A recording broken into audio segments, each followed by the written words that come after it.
Hello friends. Current electricity ये chapter हमने आज लिया है साइंस एंड टेक्नोलॉजी इस बुक में से।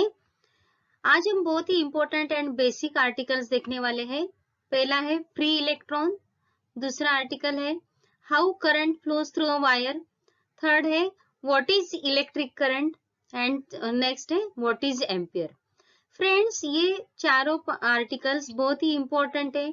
अगर हमको ये करंट इलेक्ट्रिसिटी चैप्टर अच्छी तरह से समझ लेना है तो ये सब कंसेप्ट क्लियर होना बहुत ही इंपॉर्टेंट है। ओके, तो चलो शुरू करते हैं।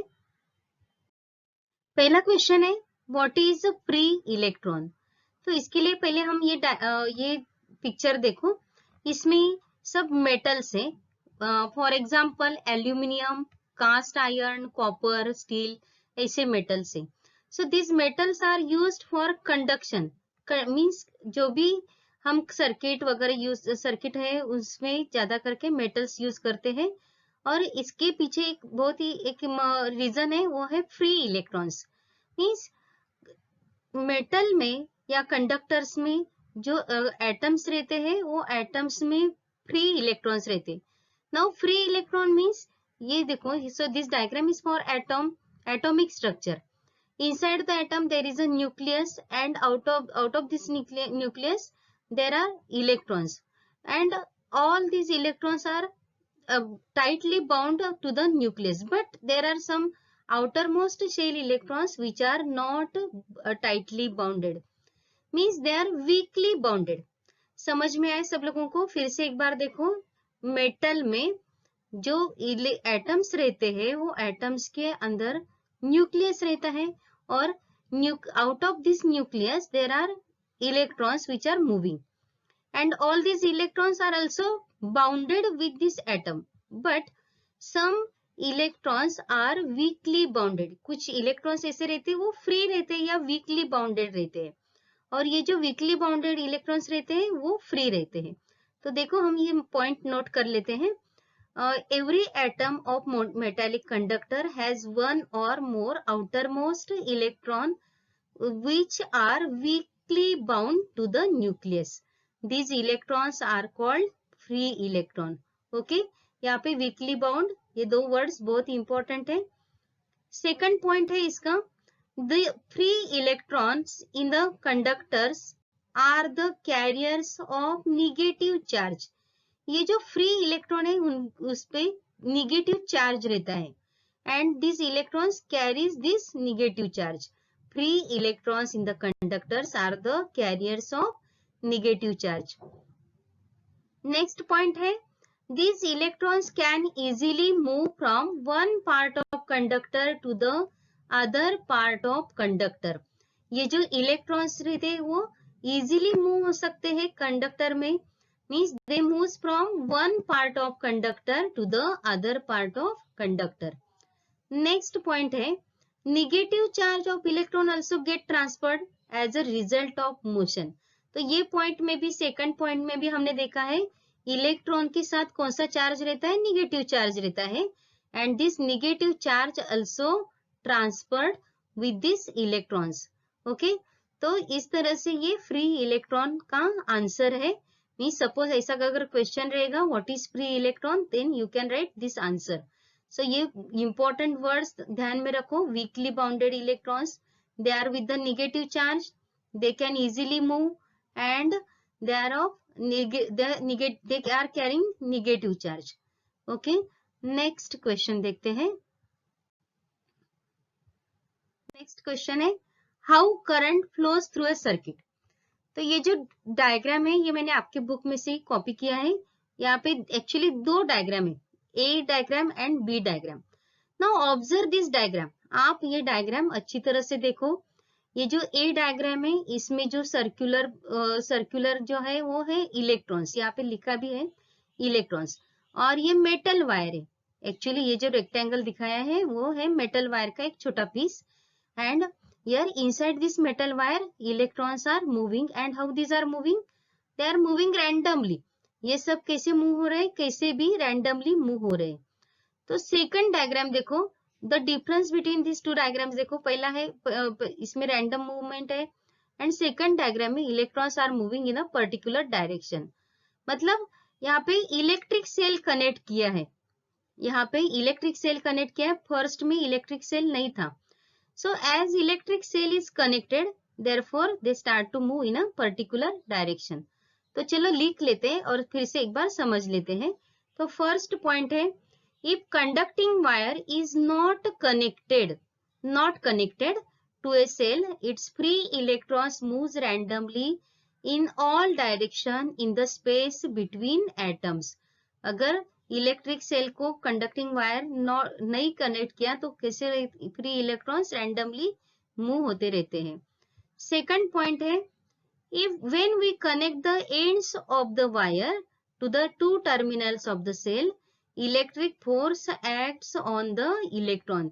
जैसे ही हम इलेक्ट्रिक सेल कनेक्ट करते हैं तो उसमें क्या होता है, electric force acts on the electron.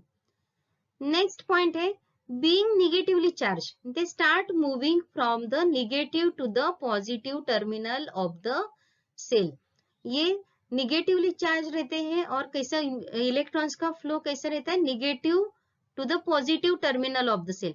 और जो करंट ये हम अभी इलेक्ट्रॉन्स की बात कर रहे हैं, इसके लिए नेगेटिव टू पॉजिटिव है, बट एक्चुअली मतलब कन्वेंशनली करंट का जो डायरेक्शन रहता है वो पॉजिटिव टू नेगेटिव रहता है, बट अभी हम इलेक्ट्रॉन्स के बारे में बात कर रहे हैं। तो इसके लिए यहाँ पे ये पॉइंट ध्यान में रखो, electrons are moving from negative to the positive terminal of the cell. And the last point है, due to flow of these electrons current start to flow through the wire. ये जो इलेक्ट्रॉन्स फ्लो होते रहते हैं इसकी वजह से current wire में फ्लो होता रहता है। तो so these are the 4 points for this question, how current flows through current circuit. तो आप लोग ये सब ध्यान में रखो, बहुत ही सिंपल है एंड बहुत ही इंपॉर्टेंट है। नॉट ये पहले में व्हेन नॉट कनेक्टेड, सेकंड में when connected then at the time what happens, and third में है direction of electrons, and last point है because of this electrons flows inside the wire, current flows through it। next question देखो, next question है what is electric current। अभी हम current ऐसी बात बोलते रहते हैं, लेकिन exactly what is the definition of electric current वो हमको देखना है अभी। an electric current is the flow of electrons through a conductor। अभी पहले ये डायग्राम देखो आप लोग, यहाँ पे यार this is the metallic conductor, ये जो येलो कलर का वायर है वो मेटेलिक कंडक्टर है और यहाँ पे सेल कनेक्ट किया है।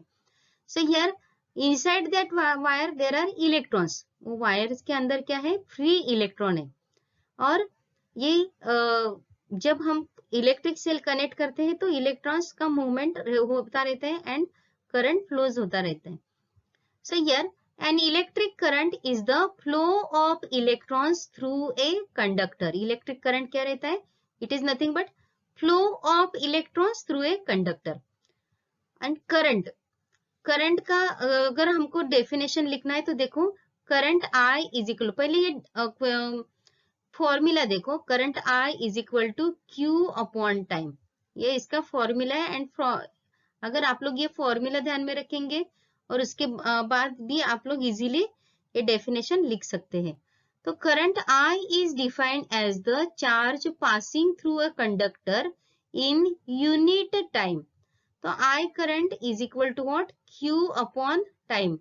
मतलब charge passing through a conductor, जो इलेक्ट्रॉन्स चार्ज कैरी करते हैं, charge passing through conductor in unit time. तो आप लोग ये फॉर्मूला भी ध्यान में रखो और ये डेफिनेशन सिंपल डेफिनेशन है वो आप लोगों को ध्यान में रखना है। अभी यहाँ पे ये जो पैरामीटर्स है वो सब का पैरामीटर का मीनिंग यहाँ पे लिखा है। Q is a charge, I is current and T is time। Okay, so this is about this electric current। Next question लेते हैं अभी, डिफाइन एम्पियर। सो एम्पियर का मतलब क्या होता है। सो हियर आल्सो पहले ये डेफिनेशन रीड कर लेते हैं। 1 ampere current is said to flow in conductor if 1 coulomb charge flows through it। 1 coulomb charge flows through it every second। यहाँ पे 1 एम्पियर करंट का मतलब क्या है, current said to flow in a conductor if 1 coulomb charge flows through it every second. तो यहाँ पे मतलब 1 के लिए 1 एम्पियर के लिए ये डेफिनेशन है, इसके लिए 1 1 1 ये वर्ड्स यूज किए हैं। तो आप लोग देखो यहाँ पे formula 1 ampere is equal to 1 coulomb upon 1 second. तो यहाँ पे आप लोग फॉर्मूला ध्यान में रखेंगे तो आप लोगों को डेफिनेशन लिखना भी इजी हो जाएगा। ओके, तो यहाँ पे आज हमने देखे कुछ बेसिक आर्टिकल्स जो आप लोगों को ध्यान में रखने हैं। अगर आप लोगों को मेरा वीडियो अच्छा लगा तो आप लोग सब्सक्राइब करो ताकि आप लोगों को नेक्स्ट वीडियो इजीली मिल सकते हैं। तो ठीक है, तो इस तरह से आप लोग इसका जरा प्रैक्टिस करो, 1-2 बार पढ़ो तो आप लोगों को और अच्छी तरह से समझ में आ जाएगा। Okay, thank you.